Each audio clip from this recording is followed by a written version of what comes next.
Hello everyone, educare YouTube চ্যানেলে তোমাদের স্বাগত জানাই। আমাদের আজকের আলোচনার বিষয় হলো নবম শ্রেণীর বাংলা ছোট গল্প নারায়ণ গঙ্গোপাধ্যায়ের দাম ছোট গল্পটির প্রত্যেকটি লাইন ধরে ধরে বিস্তারিত আলোচনা, গল্পের বিষয়বস্তু আলোচনা, বিষয় সংক্ষেপ আলোচনা এবং তার সাথে গল্পের মূল উৎস আলোচনা। যে আলোচনাটি তোমরা যদি ভালো করে শুনে নাও তাহলে এই ছোট গল্পটি নিয়ে তোমাদের সমস্ত ডাউট ক্লিয়ার হয়ে যাবে এবং ছোট গল্পটি তোমাদের কাছে জলের মতো পরিষ্কার হয়ে যাবে। তাই এই ছোট গল্প থেকে পরীক্ষায় যে প্রশ্নই তোমাদের আসুক তোমরা তার উত্তর লিখতে পারবে। তাই আজকের ভিডিওটি নবম শ্রেণীর ছাত্রছাত্রীদের জন্য ভীষণ গুরুত্বপূর্ণ। ভিডিওটি তাই প্রথম থেকে শেষ পর্যন্ত অতি অবশ্যই দেখো, কোথাও স্কিপ করো না। সম্পূর্ণ আলোচনাটি তোমরা ভালো করে শুনে নিলে কিন্তু এই ছোট গল্প থেকে তোমাদের আর কোনো সমস্যা থাকবে না। তো চলো শুরু করা যাক আজকের ভিডিওটি। ছোট গল্পটি আলোচনার আগে প্রথমে আমরা জেনে নিই তোমাদের পাঠ্য দাম ছোট গল্পটি কোথা থেকে নেওয়া হয়েছে, অর্থাৎ দাম ছোট গল্পের মূল উৎস কি। তোমাদের পাঠ্য দাম ছোট গল্পটি 1365 বঙ্গাব্দে প্রকাশিত শারদীয়া তরুণের স্বপ্ন পত্রিকাতে প্রথম প্রকাশিত হয়, অর্থাৎ দাম ছোট গল্পটি তরুণের স্বপ্ন পত্রিকা থেকে নেওয়া হয়েছে। এবার প্রত্যেকটি লাইন আলোচনার মাধ্যমে আমরা বুঝে নেব এই দাম ছোট গল্পের মাধ্যমে লেখক কি বোঝাতে চেয়েছেন এবং কিসের দামের কথা বলেছেন। তো চলো এবার প্রত্যেকটি লাইন আমরা আলোচনার মাধ্যমে বিষয়টি বুঝে নিই। দাম নারায়ণ গঙ্গোপাধ্যায়। স্কুলে কি বিভীষিকায় যে ছিলেন ভদ্রলোক, অর্থাৎ একজন ভদ্রলোকের কথা বলা হয়েছে, তাকে সমস্ত ছাত্ররাই ভয় পেতেন। আমাদের অঙ্ক কষাতেন, অর্থাৎ যে ভদ্রলোকের কথা বলা হয়েছে তিনি অঙ্কের শিক্ষক। আশ্চর্য পরিষ্কার ছিল মাথা। যেসব জটিল অঙ্ক নিয়ে আমরা ঘন্টার পর ঘন্টা পণ্ডশ্রম করেছি, অর্থাৎ আমরা সমাধান করতে পারিনি, একবার মাত্র তাকিয়ে দেখতেন তার দিকে, তারপরই এগিয়ে যেতেন ব্ল্যাকবোর্ডে। খসখস করে ঝড়ের গতিতে এগিয়ে চলতো খড়ি, অর্থাৎ চক দিয়ে তিনি বোর্ডে অঙ্ক কষে চলতেন। হঠাৎ খড়ি ভেঙে গেলে বিরক্ত হয়ে টুকরো দুটো আমাদের দিকে ছুঁড়ে দিয়ে তৎক্ষণাৎ আরেকটি তুলে নিতেন এবং একটু পরেই আমরা রোমাঞ্চিত হয়ে দেখতুম ছবির মতো অঙ্কটা সাজিয়ে দিয়েছেন। অর্থাৎ যিনি অঙ্কের শিক্ষক তিনি এত ভালো অঙ্ক করতে পারতেন যে কোনো অঙ্কই তার কাছে কোনো ব্যাপার ছিল না। যে অঙ্কগুলো কেউ সমাধান করতে পারতো না তিনি খুব সহজেই সেই অঙ্কের সমাধান করে দিতেন। পৃথিবীতে যত অঙ্ক ছিল সব যেন ওর মুখস্থ, কিংবা মুখস্থ বললেও ঠিক হয় না, মনে হতো আমাদের অদৃশ্য অক্ষরে বোর্ডে আগে থেকেই কষা রয়েছে, অথচ উনি দেখতে পাচ্ছেন ঠিক আর সঙ্গে সঙ্গে তার উপর খড়ি বুলিয়ে চলেছেন। অর্থাৎ তিনি এত ভালো অঙ্ক করতেন যে ছাত্রদের মনে হতো সব অঙ্কই যেন ওনার মুখস্থ। আবার কল্পনা করেও কেউ কেউ ভাবতো যে বোর্ডে হয়তো আগে থেকে অঙ্ক করাই আছে, কেউ দেখতে পাচ্ছে না, উনি কেবলমাত্র দেখতে পাচ্ছেন, তার ওপর চক কেবল বুলিয়ে চলেছেন। অঙ্ক যারা 100-র মধ্যে 100 পায় ওর ভয়ে ওরাও ততষ্ট হয়ে থাকতো। এই লাইনটায় দাগ দিয়ে রাখবে, অঙ্কে যারা 100-র মধ্যে 100 পায় ওর ভয়ে ততষ্ট হয়ে থাকতো। অর্থাৎ যে সমস্ত ছাত্ররা অঙ্ক খুব ভালো পারতো তারাও ওকে ওনাকে ভয় পেতেন। আর আমাদের মতো যেসব অঙ্ক বিশারদদের টেনে টুনে কুড়িয়েও উঠতে চাইতো না তাদের অবস্থা সহজেই কল্পনা করা যেতে পারে। প্রকাণ্ড হাতের প্রচণ্ড চড় খেয়ে মাথা ঘুরে যেত, কিন্তু কাঁদবার জো ছিল না। চোখ থেকে এক ফোঁটা জল দেখলেই ক্লাস ফাটিয়ে হুঙ্কার ছাড়তেন, পুরুষ মানুষ হয়ে অঙ্ক পারিস রে, তার উপরে কাঁদতে লজ্জা করে না। এই লাইনটায় দাগ দিয়ে রাখো, এখনই পা ধরে স্কুলের পুকুরে ছুঁড়ে ফেলে দেবো। অর্থাৎ যারা অঙ্ক পারতো না তাদের ওপর তিনি কিন্তু খুব রেগে যেতেন এবং তিনি একটা চড়ও পর্যন্ত মারতেন, কিন্তু সেই চড় খেয়েও কিন্তু কাঁদবার কোনো উপায় ছিল না, কাঁদলেই কিন্তু তিনি অপমান করতেন। এরপর তা উনি পারতেন, ওর চড়ের জোর থেকেই আমরা তা আন্দাজ করে নিয়েছিলাম, অর্থাৎ প্রচণ্ডভাবে তিনি চড় মারতেন, সেটা দেখে লেখকরা আন্দাজ করে নিয়েছিলেন যে তিনি কতটা ভয়ঙ্করভাবে মারতে পারেন। পুরুষ মানুষের অঙ্ক পারে না এমন অঘটন কল্পনাও করতে পারতেন না মাস্টারমশাই। অর্থাৎ মাস্টারমশাইয়ের বিশ্বাস ছিল যে পুরুষ মানুষ সে অঙ্ক পারবে না, এটা হতেই পারে না। বলতেন, প্লেটোর দোরগোড়ায় কি লেখা ছিল জানিস? এই লাইনটায় দাগ দিয়ে রাখবে, প্লেটোর দোরগোড়ায় কি লেখা ছিল জানিস? যে অঙ্ক জানে না এখানে তার প্রবেশ নিষেধ। এখান থেকে প্রশ্ন আসে প্লেটোর দোরগোড়ায় কি লেখা ছিল। স্বর্গের দরজাতেও ঠিক ওই কথাই লেখা রয়েছে, যদি সেখানে যেতে চাস তাহলে। অর্থাৎ তিনি ভয় দেখাতেন যে অঙ্ক যে ভালো পারে না সে কিন্তু স্বর্গতেও তার ঠাঁই হয় না। স্বর্গের খবরটা মাস্টারমশাই কোত্থেকে জোগাড় করলেন তিনিই জানেন। প্লেটোকে তার দরজা দিয়ে ঢুকতে না পারলে কি ক্ষতি হবে তা নিয়ে কোনোদিনই মাথা ঘামায়নি। তাছাড়া যে স্বর্গে পা দিয়েই জ্যামিতির এক্সট্রা কষতে হবে অথবা স্কোয়ার মেজারের অঙ্ক নিয়ে বসতে হবে, তার স্বর্গের চাইতে লক্ষ যোজন দূরে থাকাই আমরা নিরাপদ বোধ করতাম। অর্থাৎ মাস্টারমশাই এত কড়া ছিলেন, তিনি এত ভালো অঙ্ক পারতেন, তা সত্ত্বেও কিন্তু ছাত্ররা অঙ্কে ভয় পেত এবং তিনি যাই বলতেন সেগুলোকে কানে না দিয়েই তাদের মনে হতো এই অঙ্ক থেকে দূরে থাকাই ভালো হবে। ম্যাট্রিকুলেশনের গণ্ডি পার হয়ে, অর্থাৎ ম্যাট্রিকুলেশন বলতে আগেকার দিনে মাধ্যমিকের কথাই বলা হয়েছে, তাই মাধ্যমিকের গণ্ডি পার হয়ে অনেকে যারা আর্টস নিয়ে পড়ে তাদের কিন্তু অঙ্ক করতে হয় না, সেই কথাই বলা হয়েছে। অঙ্কের হাত থেকে রেহাই পেলুম মাস্টারমশাইয়ের হাত থেকেও, অর্থাৎ অঙ্ক মাধ্যমিক পর্যন্ত অঙ্ক করতে হয়েছিল, তারপরে তারা আর অঙ্কের দিকে যাননি লেখকেরা, তাই তাদের মনে হয়েছে অঙ্কের হাত থেকে এবং মাস্টারমশাইয়ের হাত থেকে যেন আমরা হাঁপ ছেড়ে বাঁচলাম এবার। কিন্তু অঙ্কের সেই বিভীষিকা মন থেকে গেল না। এমএ পাস করবার পরেও স্বপ্ন দেখছি পরীক্ষার লাস্ট বেল পড়ো, অথচ একটা অঙ্কও আমার মিলছে না। মাস্টারমশাই গার্ড হয়ে একবার আমার সামনে এসে দাঁড়িয়েছেন, দু চোখ দিয়ে তার আগুন ঝরছে, দাঁতে দাঁত ঘষে বলছেন, অর্থাৎ তিনি মাস্টারমশাইকে ছাত্ররা এতটাই ভয় পেত যে ম্যাট্রিকুলেশনের গণ্ডি পার হয়ে এমএ পর্যন্ত পাস করে গেল, স্বপ্নের মধ্যে যেন মাস্টারমশাই তাদের এখনো আসছেন, অর্থাৎ মাস্টারমশাই সত্যিই তাদের কাছে বিভীষিকা হয়েছিলেন। মাথার উপর দুরন্ত পাখা সত্ত্বেও ঘেমে নিয়ে আমি জেগে উঠেছি। মৃদু নীল আলোয় দেখছি চেনা ঘরটাকে, চোখে পড়ছে সামনে আমার পড়ার টেবিল, আমার বইপত্রের স্তূপ। গভীর তৃপ্তির সঙ্গে ভাবছি এখন আর আমাকে স্কুলে অঙ্ক কষতে হয় না, আমি কলেজে বাংলা পড়াই। অর্থাৎ তিনি চাকরি পেয়ে যাওয়ার পরেও সেই বিভীষিকাগুলো তাকে তাড়া করে বেরিয়েছে মাস্টারমশাইয়ের অঙ্ক কষানোর, এবং তার সত্ত্বেও তারা এখন তিনি হাঁপ ছেড়ে বাঁচছেন যে আমাকে এখন তো আর অঙ্ক করতে হয় না, আমি কলেজে বাংলা পড়াই। অর্থাৎ অঙ্কের ভূত যেন তার মাথা থেকে এখন নেমে গেছে। একদিন একটি পত্রিকার পক্ষ থেকে ফরমাস এলো, আমার ছেলেবেলার গল্প শোনাতে হবে। আমি জানালাম লেখক হিসেবে আমি নিতান্ত সামান্য ব্যক্তি, আমার ছেলেবেলার গল্প কারো মনে কোনো কৌতূহল নেই। তাছাড়া এমন কোনো স্মরণীয় ঘটনা ঘটেনি যে আসর করে তার লোককে শোনাতে হবে। কিন্তু কর্তৃপক্ষ ছাড়লেন না, তারা জানালেন সাহিত্যের ইন্দ্র চন্দ্র মিত্র বরুণেরা কেউ তাদের বিশেষ পাত্তা দেয়নি। অতএব এই লাইনটা দাগ দিয়ে রাখবে, সাহিত্যের ইন্দ্র চন্দ্র বরুণ কারা, এরকম কিন্তু একটি প্রশ্ন পরীক্ষায় আসে। অর্থাৎ লেখকের কাছে একটি পত্রিকার পক্ষ থেকে খবর এসেছে লেখকের ছোটবেলার গল্প সেই পত্রিকায় লিখতে হবে। সেই নিয়ে লেখক ভাবলেন যে তাঁর ছোটবেলায় এমন কোনো ঘটনা নেই যেটা নিয়ে লেখা যায়, কিন্তু পত্রিকার যারা ছিলেন তারা কিন্তু তাকে ছাড়তে নারাজ। তারা বলেছিলেন যে সাহিত্যের বড় বড় ব্যক্তিরা কেউ তাদের পাত্তা দেয় না, তাই লেখককে একটা লেখা দিতেই হবে। অতএব আমি ভাবলাম তাহলে নির্ভয়ে লিখতে পারি। ওরা নিজেরা ছাড়া ওদের কাগজের বিশেষ পাঠক নেই, অর্থাৎ যে পত্রিকা থেকে এসেছিল সেটা খুব একটা বড় পত্রিকা না, তাই লেখক ভাবলেন যে লেখা দিতেই পারে, ওরা নিজেরাই পড়বে, আর সেরকম কোনো পাঠক নেই এই পত্রিকার। সুতরাং আমার আত্মকথা কারো কাছে স্পর্ধার মতো মনে হবে না। আত্মকথা মানে নিজের কথা, তাই লেখক ভাবলেন নিজের কথাগুলো আমি লিখবো, সেটা কারোর কাছেই মনে হবে না আমি খুব স্পর্ধা দেখাচ্ছি।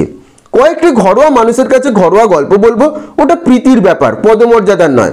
কাগজ কলম নিয়ে বসে গেলাম, ওটা প্রীতির ব্যাপার, পদমর্যাদার নয়, এই লাইনটা দাগ দিয়ে রাখবে। অর্থাৎ লেখক ভাবলেন যে সাধারণ কিছু কথা লিখে দেবো, সেটা খুব ভালো লাগার কথাগুলোই লিখবো, এটা এমন কিছু ব্যাপার হবে না আমার কাছে কঠিন, তাই তিনি কাগজ কলম নিয়ে পত্রিকার জন্য লিখতে বসলেন। মনে এলো মাস্টারমশাইয়ের কথা, লিখলুম তাকে নিয়ে। অর্থাৎ ছেলেবেলার সমস্ত স্মৃতির মধ্যে মাস্টারমশাইয়ের অঙ্কের ক্লাসগুলো কিন্তু ছিল লেখকের কাছে খুব স্মরণীয়, কারণ মাস্টারমশাইকে একদিকে যেমন ভয় পেতেন, তেমনই মাস্টারমশাইয়ের অঙ্ক যেভাবে তিনি করতেন সেটা নিয়েও কিন্তু তাদের মনে অনেক রকম প্রশ্ন থাকতো যে কি করে এত ভালো অঙ্ক করতে পারেন। তাই সেই স্মৃতিটাই ছিল সব থেকে উজ্জ্বল। তাই সর্বপ্রথম মাস্টারমশাইয়ের কথাই লেখকের মাথায় এসেছিল এবং তাকে নিয়ে তিনি লিখতে বসলেন। ছবিটা যা ফুটল তা খুব উজ্জ্বল নয়। লিখবার সময় কল্পনার খাত কিছু মিশিয়ে নিলুম, সেটা বলাই বাহুল্য। সেই সঙ্গে সদুপদেশেও কিছুটা বর্ষণ করেছিলাম। মূল কথাটা ছিল এই যে অহেতুক তাড়না করে কাউকে শিক্ষা দেয়া যায় না। গাধা পিটিয়ে ঘোড়া করতে গেলে গাধাটাই পঞ্চত্ব পায়। এই লাইনটা অবশ্যই দাগ দিয়ে রাখো, এখান থেকে প্রশ্ন অবশ্যই আসবে।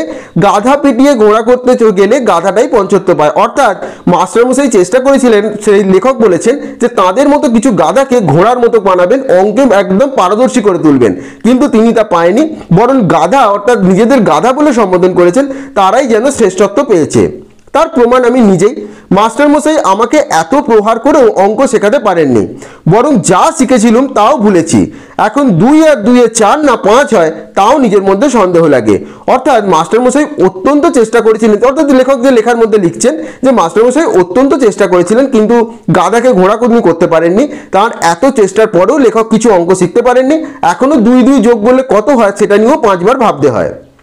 পত্রিকা কর্তৃপক্ষ খুশি হয়ে আমাকে 10 টাকা দক্ষিণা দিয়ে গেছেন, এটা দাগ দিয়ে রাখবে। অর্থাৎ লেখকের লেখা দেখে পত্রিকারা কত টাকা লেখককে দিয়েছিলেন। মাস্টারমশাইয়ের কাছ থেকে এইটুকুই আমার নগদ লাভ, অর্থাৎ মাস্টারমশাইকে নিয়ে লিখে এতদিন পরে তিনি 10 টাকা পেয়েছেন, সেটাই তার লাভ। অঙ্ক হয়তো কিছু শিখতে পারেননি, কিন্তু মাস্টারমশাইকে নিয়ে লিখে 10 টাকা পেয়েছেন, সেটাই লেখক তাতে খুশি হয়েছেন। তারপরে আরও অনেক দিন পার হয়ে গেল, সেই লেখার কথা ভুলে গেলুম মাস্টারমশাইয়ের কথাও। বয়স বেড়েছে, বিনিদ্র রাত্রি যাপনের মতো অনেক সমস্যা এসে দেখা গেছে জীবনে। বর্তমানে দাবিটা এত বেশি জোরালো যে স্মৃতির দিকে তাকাবার অবসর পর্যন্ত মেলে না। এই লাইনটায় দাগ দিয়ে রাখবে। অর্থাৎ বহুদিন কেটে গেছে, লেখক কবে লিখেছিলেন মাস্টারমশাইকে নিয়ে সেই লেখাও ভুলে গেছেন, মাস্টারমশাইয়ের কথাও হয়তো অনেক তিনি ভুলে গেছেন। কারণ যত দিন গেছে জীবনে অনেক সমস্যা এসেছে, সেই সমস্যাগুলোর সমাধান করতে করতে বয়স যেমন বেড়ে গেছে তেমন স্মৃতিও কিন্তু দুর্বল হয়ে পড়েছে। তাই ছোটবেলার কথা বা সেই লেখার কথা লেখকের বিশেষ সেরকম কিছু মনে নেই। এমনি সময় বাংলাদেশের এক প্রান্তের একটি কলেজ থেকে ডাক এলো, ওদের বার্ষিক উৎসব, অতএব আতিথ্য নিয়ে যেতে হবে ওখানে এবং বক্তৃতা দিতে হবে। কারণ লেখক একজন কলেজের বাংলা শিক্ষক, তার ডাক এসেছে বাংলাদেশের এক প্রান্তের একটা কলেজ থেকে। তাদের বার্ষিক উৎসবে লেখককে অতিথি হিসাবে নিমন্ত্রণ জানিয়েছে তারা, সেখানে লেখক গিয়ে বক্তৃতা দেবেন।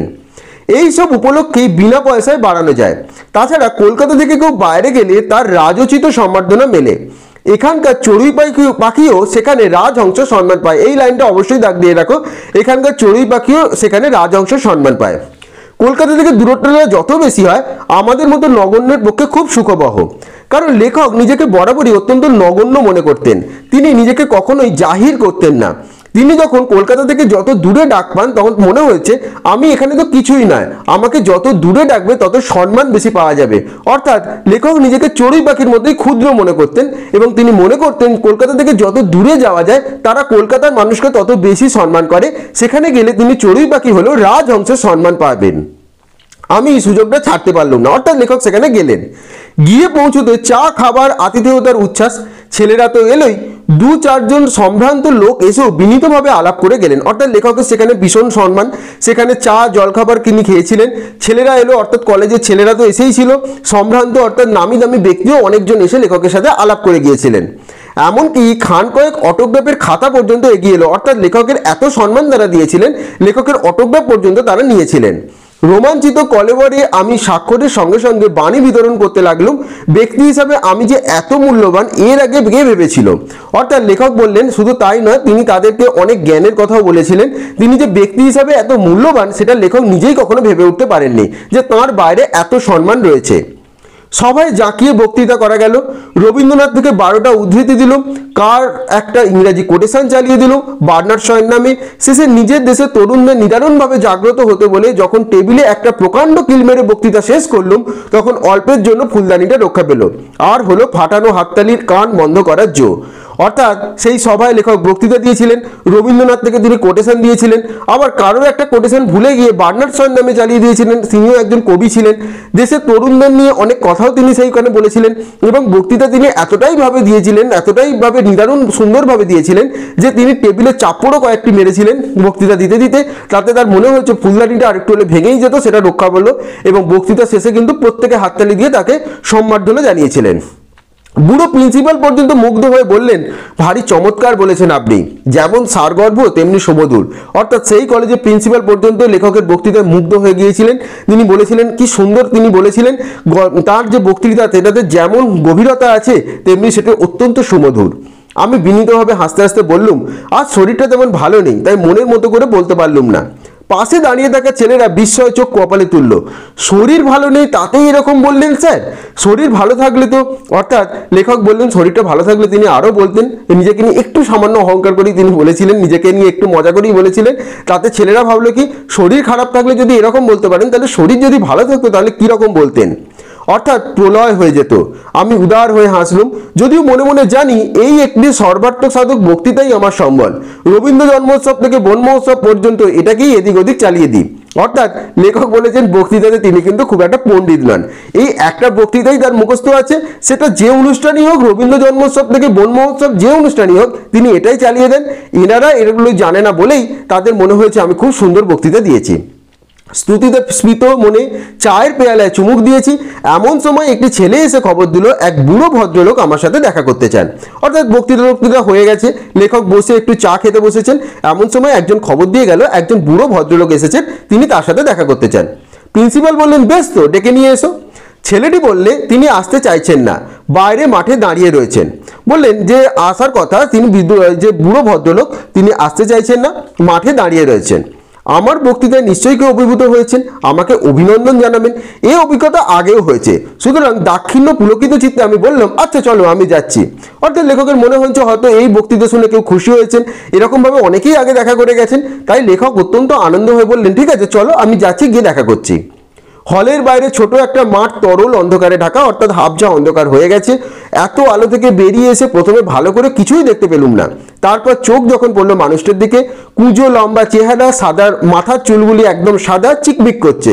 ডাকলেন সুকুমার, অর্থাৎ লেখকের নাম ধরে ডাকলেন।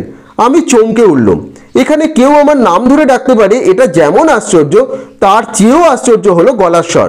আমার মনটা অদ্ভুতভাবে দুলিয়ে দিল। স্মৃতির অন্ধকার থেকে একটা ভয়ের মৃদু শিহরণ আমার বুকের ভেতর দিয়ে চলে গেল। এই লাইনটা অবশ্যই দাগ দিয়ে রাখো, এই লাইনটা কিন্তু ইম্পর্টেন্ট। অর্থাৎ এত দূরে এসে লেখকের নাম ধরে কেউ ডাকছেন, আবার গলার স্বরটাও কিন্তু তিনি মনে পড়ছে একটা চেনা গলার স্বর, সেটা ভেবে কিন্তু লেখকের স্মৃতির অন্ধকার থেকে মৃদু শিহরণ জাগিয়ে তুললো। কি শিহরণ? আমাকে চিনতে পারছো না সুকুমার? আমি, অর্থাৎ তিনি বললেন, অর্থাৎ সেই বুড়ো ভদ্রলোক বললেন তুমি আমাকে চিনতে পারছো না? আমি চিনেছি। ভয় পাওয়ার অর্থটা বুঝতে আর বাকি নেই। ওই ডাক শুনে ছেলেবেলার বহুদিন আমার গায়ের রক্ত হিম হয়ে এসেছে। জানি এখনই সেই ভয়ঙ্কর চর আমার পিঠের ওপর আসবে। সেই ভয়টার কঙ্কাল লুকিয়ে ছিল মনের চোরাকুঠুরিতে, সেই স্বর বিদ্যুতের আলোর বোতো থেকে উদ্ভাসিত হয়ে তুলেছে। অর্থাৎ গলার স্বরটি ছিল সেই মাস্টার মশাই, লেখকের ছোটবেলার অঙ্কের মাস্টার মশাইয়ের। সেই গলার স্বর শুনেই লেখকের কিন্তু ছোটবেলার অনেক স্মৃতি মনে পড়ে গেছে। এখনও তিনি সেই মাস্টার মশাইকে ভয় পান এবং তার মনে হয়েছে এক্ষুনি মনে হয় একটা ভয়ঙ্কর চর তার পিঠের ওপর নেমে আসবে, এত বছর পরেও। আমার মাথা তখনই ওর পায়ে নেমে এলো, অর্থাৎ তিনি তাকে প্রণাম করলেন। মাস্টারমশাই আপনি? মাস্টারমশাই বললেন বেঁচে থাকো বাবা, যশস্বী হও, অর্থাৎ আরও বড় হও। রিটায়ার করার পর এখানে এসেই মাথা গুঁজেছি, বাড়ি থেকে বেরোই না। আজ তুমি বক্তৃতা করবে শুনে ছুটি এসেছি। খুব ভালো বলেছো সুকুমার, খুব খুশি হয়েছি। অর্থাৎ মাস্টারমশাইও তাঁর বক্তৃতা শুনেছেন, অর্থাৎ সেই তার ছাত্রের বক্তৃতা তিনি শুনেছেন এবং খুব খুশিও তিনি হয়েছেন সমস্ত বক্তৃতা শুনে। কিন্তু আমি খুশি হতে পারলুম না। বিজ্ঞানের ছাত্র ছিলেন মাস্টারমশাই, বুদ্ধিতে ছুরির ফলার মতো ঝকঝক করছে চোখ। আজ আমার বক্তৃতার ফাঁপা ফানুস যদি তাকে ভোলাতে পেরে থাকে, তাহলে এটা আমার কৃতিত্ব নয়, ওর মনের বয়সও তার বেড়েছে বলে। অর্থাৎ লেখক জানেন তাঁর বক্তৃতায় কে কি খুশি হয় সেটা আলাদা কথা, কিন্তু মাস্টারমশাইয়ের মতো বিচক্ষণ মানুষ এইরকম একটা ফালতু বক্তৃতায় যে খুশি হবেন সেটা তিনি ভাবতেও পারছেন না। হয়তো মাস্টারমশাইয়ের বয়স বেড়েছে বলে এগুলো ভালো লাগছে। অপরাধীর মতো চাইলুম, না স্যার আপনার সামনে। মাস্টারমশাই আমাকে বলতে দিলেন না। তোমারই তো আমাদের গর্ব, তোমরাই তো আমাদের গর্ব, আমাদের পরিচয়। কিছুই দিতে পারেনি। এই লাইনগুলো কিন্তু, এই প্যারাটা অত্যন্ত ভালো করে পড়ে রাখবে, দাগ দিয়ে রাখবে, খুব ইম্পর্টেন্ট এই প্যারাটা। কিছুই দিতে পারেনি, খালি শাসন করেছি, পীড়ন করেছি। বলতে বলতে জামার পকেট থেকে বের করলেন শতছিদ্র এক জীর্ণ পত্রিকা। একদিন আমার ছেলে এইটা এনে আমাকে দেখালো। পড়ে আনন্দে আমার চোখে জল এলো। কতকাল হয়ে গেল তবু সুকুমার আমাকে মনে রেখেছে, আমাকে নিয়ে গল্প লিখেছে। সকলকে এই লেখা আমি দেখাই, বলি দেখো আমার ছাত্র আমাকে অমর করে দিয়েছে। অর্থাৎ মাস্টারমশাইও ভাবতে পারেননি যে তাঁর কথা তার ছাত্ররা এইভাবে মনে রেখেছে বলে। অর্থাৎ সেই যে লেখক পত্রিকায় লিখেছিলেন পত্রিকার জন্য, সেই লেখার একটা কপি মাস্টারমশাইয়ের কাছে গিয়েও পৌঁছেছিল তার ছেলের হাত ধরে, এবং সেই কপি পড়ে মাস্টারমশাই কিন্তু খুব আনন্দ পেয়েছিলেন। এবং তার কথায় যে তার ছাত্ররা মনে রেখেছে এবং সুকুমার যে তাকে নিয়ে এরকম লিখেছে, সেটা ভেবেই তার চোখে জল এসে গিয়েছিল। এবং সেই লেখাটা পড়ে তিনি এত আনন্দ পেয়েছিলেন, সেটাই সবাইকে তিনি দেখিয়েছিলেন যে তার ছাত্ররা কিভাবে তাকে মমর করে রেখেছে, সেই কথাই তিনি তাদের বলেছিলেন। মুহূর্তে আমার জিভ শুকিয়ে গেল। লজ্জার আত্মগ্লানিতে আমার মাটিতে মিশে যাওয়ার ইচ্ছে করলো। একটা কিছু বলতে চেষ্টা করলাম, কিন্তু মুখে ফুললো না। যে মাস্টারমশাইকে নিয়ে এইসব কথা তিনি লিখেছেন সেটা মাস্টারমশাইয়ের ভালো লেগেছে, এটা ভেবে লেখক অত্যন্ত লজ্জা পেয়েছিলেন। মাস্টারমশাইয়ের গলা ধরে এসেছিল। একটু চুপ করে থেকে তিনি বললেন, কি যে আমার আনন্দ হয়েছে সুকুমার, কি বলবো। তোমার এই লেখাটা সবসময় আমার সঙ্গে সঙ্গে থাকে। দু একজন বলে যেমন করে ধরে মারতেন তেমন করে বেশ শুনিয়েছে আপনাকে। আমি বলি শোনাবে কেন, এত শ্রদ্ধা নিয়ে লিখেছে। আর সত্যিই তো, অন্যায় যদি করেই থাকে, ওরা ছাত্র, ওরা সন্তান, বড় হলে সে অন্যায় আমার শুধরে দেবে বই কি। জানো সুকুমার, আনন্দ তোমাকে আমি একটা চিঠি লিখেছিলাম, কিন্তু পাঠাতে সাহস হয়নি। তোমরা এখন বড় হয়ে গেছো এখন, অর্থাৎ মাস্টারমশাই যেভাবে তাদের মারতেন ছাত্রদের, তিনি যেভাবে অত্যাচার করতেন, শাসন করতেন, সেই কথাই সুকুমার কিন্তু সেই পত্রিকায় লিখেছিলেন। এবার সেই পত্রিকাটা থেকে যখন বাকি সকলে বলেছিলেন আপনি যেরকম মারতেন আপনাকে নিয়ে ঠিক লিখেছে, সেগুলো শুনে অন্যান্যরা টিটকিরি করলেও মাস্টারমশাই কিন্তু খুব আনন্দ হতো এবং তিনি সুকুমারকে অত্যন্ত ধন্যবাদ জানিয়েছিলেন, যে বলেছিলেন তিনি এতটাই খুশি হয়েছিলেন যে একটি চিঠিও লিখতে চেয়েছিলেন কিন্তু সেটা পাঠাতে তার সাহস হয়নি। আর বলতে পারলেন না। আবছা আলোয় এখন অভ্যস্ত হয়ে উঠেছিলাম, দেখলুম মাস্টারমশাই চোখ দিয়ে জল পড়ছে। অর্থাৎ মাস্টারমশাইয়ের কথা যে তার ছাত্ররা এভাবে মনে রেখেছে সেটা ভেবেই মাস্টারমশাই কিন্তু আবেগে ভাসছিলেন, তার চোখ দিয়ে পর্যন্ত জল এসে গিয়েছিল। যে তিনি মাস্টারমশাই নিজেকে অত্যন্ত সাধারণ মনে করতেন, যে তার মতো একজন শিক্ষককে যে ছাত্রদের এইভাবে মারতেন, ছাত্রদের এইভাবে চড় মারতেন, তার কথা ছাত্ররা এইভাবে মনে রেখেছে, এত ভালোবাসে সুকুমার তাকে, এই কথা ভেবেই কিন্তু তার চোখ দিয়ে জল এসে গিয়েছিল। মনে হলো স্নেহ মমতা ক্ষমার এক মহাসমুদ্রের ধারে এসে দাঁড়িয়েছি। এই লাইনটা দাগ দিয়ে রাখো, স্নেহ মমতা ক্ষমার এক মহাসমুদ্রের ধারে এসে দাঁড়িয়েছি, খুব ইম্পর্টেন্ট লাইন। সেই স্নেহ কোটি মণি মাণিক্য দিয়ে যার পরিমাপ করা হয় না, সেই মমতা যার দাম সংসারের সব ঐশ্বর্যের চাইতে বেশি, সেই ক্ষমা কুবেরের ভান্ডারকে ধার দিয়েও যা পাওয়া যায় না। এই প্যারাটা খুব ইম্পর্টেন্ট, এটা অবশ্যই দাগ দিয়ে রাখবে। অর্থাৎ মাস্টারমশাইয়ের সঙ্গে ছাত্রীদের যে স্নেহ মমতা ক্ষমার যে সম্পর্ক, লেখকের এত বছর পরে মনে হয়েছে, মাস্টারমশাই যখন সেই লেখাটা নিয়ে তার কাছে দেখিয়েছিলেন, মনে হয়েছে স্নেহ মমতা ক্ষমার এক মহাসমুদ্রের ধারে তিনি দাঁড়িয়ে আছেন। এই স্নেহ মমতা মায়া তিনি আর কোথাও গেলে কিন্তু পেলেন না। আমি তাকে 10 টাকায় বিক্রি করেছিলাম, এই অপরাধ আমি বইব কি করে, এই লজ্জা আমি কোথায় রাখবো। অর্থাৎ মাস্টারমশাইকে নিয়ে লিখে সেটি পত্রিকায় দিয়ে তিনি 10 টাকা পেয়ে আনন্দ পেয়েছিলেন এক সময়। এই কথা ভেবেই কিন্তু লেখকের লজ্জা লাগলো যে মাস্টারমশাইয়ের এই মমতা স্নেহ ক্ষমা এগুলোকে তিনি 10 টাকায় বিক্রি করে দিয়েছেন, এই তিনি তার দাম দিয়েছেন। এই ভেবেই কিন্তু লেখকের প্রচন্ড মনে মনে লজ্জাবোধ জন্মেছিল সেই মুহূর্তের জন্য, যে এটা তিনি করে মোটেও ঠিক করেননি। এইভাবে দাম ছোট গল্পের প্রত্যেকটি ছাত্রছাত্রীর শিক্ষক ছাত্রের যে সম্পর্ক, শিক্ষকের প্রতি ছাত্রদের মনোভাব এবং বহু বছর পরে একজন শিক্ষক ছাত্রের সাথে দেখা হওয়ার পর তাদের যে কথোপকথন, তার মধ্যে নিজেদের ভুল বুঝতে পারা এবং ছাত্র তার যে শিক্ষকের দাম দিয়েছিলেন সেই দামের কথাও কিন্তু এখানে ফুটে উঠেছে। সেটি কিন্তু এই দাম ছোট গল্পের মাধ্যমে, এই আলোচনার মাধ্যমে তোমরা বুঝতে পারলে। আশা করছি আলোচনাটা তোমরা সম্পূর্ণভাবে ভালোভাবে শুনে নিয়েছো এবং এই ছোট গল্পটি নিয়ে তোমাদের সমস্ত ডাউট ক্লিয়ার হয়ে গেছে এবং দাম ছোট গল্পটি নিয়ে আশা করছি তোমাদের আর কোনো সমস্যা নেই। অর্থাৎ দাম ছোট গল্পের মাধ্যমে ছাত্র শিক্ষক একটি সুসম্পর্কের কথাই ফুটে উঠেছে। একজন শিক্ষক কিভাবে ছাত্রদের মনে দাগ কেটে দিয়েছিলেন, দীর্ঘদিন পরেও ছাত্ররা সেই শিক্ষককে ভুলতে পারেননি, তার শাসন, তার অঙ্ক কষা সমস্ত কিছুই ছাত্রদের মনের মণিকটায় স্থান পেয়েছিল এবং সুকুমার নামে একজন ছাত্র দীর্ঘদিন পর পত্রিকাতে 10 টাকার বিনিময়ে তার শিক্ষক মহাশয় অর্থাৎ অঙ্কের শিক্ষক মহাশয়ের কথা লিখেছিলেন, তার বিনিময়ে তিনি 10 টাকা পেয়েছিলেন। তখন সেই মুহূর্তে তিনি খুশি হয়েছিলেন, কিন্তু দীর্ঘদিন পরে যখন সেই বৃদ্ধ মাস্টারমশাইয়ের সাথে তার দেখা হয়, তারপরে কথোপকথনের মাধ্যমে মাস্টারমশাইয়ের মনোভাবও ছাত্রটি বুঝতে পারে এবং সব শেষে তীব্র অনুশোচনায় দগ্ধ হয় যে এত ভালো মাস্টারমশাই, তার কথা তিনি স্নেহ মায়া মমতার একদম শেষ প্রান্তে দাঁড়িয়েছেন, তার সম্পর্কে এই সমস্ত লেখালেখি তিনি 10 টাকা উপার্জন করেছিলেন। এটা ভেবেই কিন্তু তার যে শিক্ষার তিনি দাম দিতে পারেননি, সেটা ভেবে তিনি তীব্র তার অনুশোচনার আগুনে দগ্ধ হয়েছিলেন। অর্থাৎ কিশোর বয়সে শুধু মাস্টারমশাইয়ের শাসনটাকেই তিনি দেখেছিলেন, অর্থাৎ সুকুমার দেখেছিল এবং দীর্ঘদিন পর মাস্টারমশাইয়ের সাথে কথোপকথনের মাধ্যমে তার এই শাসনের আড়ালে যে কতটা স্নেহ লুকিয়ে আছে সেই উপলব্ধি তিনি করতে পেরেছিলেন এবং সেই যে স্নেহ মায়া মমতার এগুলির সম্পূর্ণ দাম তিনি দিতে পারেননি, কারণ মাস্টারমশাইয়ের কথা লিখে তিনি তা বিক্রি করেছিলেন 10 টাকার বিনিময়ে। সেটি ভেবে তিনি তীব্র অনুশোচনার আগুনে দগ্ধ হয়েছিলেন। এইভাবে দাম ছোট গল্পটি একদম সর্বাত্মকভাবে যে সার্থক সেই কথা কিন্তু আলোচনা থেকেই বোঝা যায়। তো আশা করছি আজকের আলোচনাটি তোমাদের ভালো লেগেছে এবং আজকের আলোচনার মাধ্যমে দাম ছোট গল্পটি তোমাদের কাছে জলের মতো পরিষ্কার হয়ে গেছে এবং এই ছোট গল্প থেকে পরীক্ষায় তোমাদের যে প্রশ্নই আসুক আশা করছি তোমরা তার উত্তর লিখতে পারবে, তোমাদের কোনো সমস্যা হবে না। তাও যদি কোনো অংশ তোমরা বুঝতে না পারো অবশ্যই আমাকে কমেন্ট করে জানিও, আমি তার উত্তর তোমাদের যথাযথভাবে দিয়ে দেবো। এবং ভিডিওটি ভালো লেগে থাকলে অবশ্যই ভিডিওটি লাইক এবং শেয়ার করে দিও এবং চ্যানেলটি অবশ্যই সাবস্ক্রাইব করে দিও। সকলে ভালো থেকো।